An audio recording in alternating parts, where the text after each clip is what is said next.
Welcome back, guys. So right now let's talk about different animation styles. So we want to talk about animation styles and how to get consistent animation characters. Okay, so let's say consistent animation. So these are the major things we want to look at right now. So we want to get different animation style and consistent animation, but let's leave consistent animation for now. I'm going to tell you about that much more later, but right now let's talk about animation styles. So we have different animation styles. We have 3D, we have, as you could see, we have different animation, as you can see from here. We have 3D and CGI. CGI are computer generated imagery, and we have these different animation styles, as you could see them from here. So we're going to talk about how to get these different animation styles. So I want to talk about different animation styles and how to make them consistent, because that's the major thing.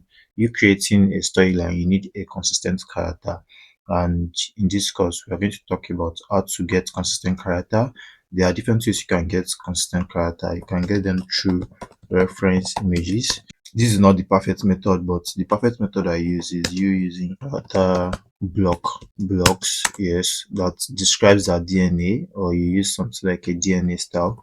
But we're going to look into all these processes on how to go about using all these methods one by one. So we can get consistent characters through these character blocks, reference images, DNA style. Yes, we're going to look into it one by one. So I'm going to see you in the next lesson where I get to show you how to go about using all these methods to get characters with any tool of your choice. But just follow my steps in this video. I go about creating consistent characters and all that. I hope to see you in the next lesson.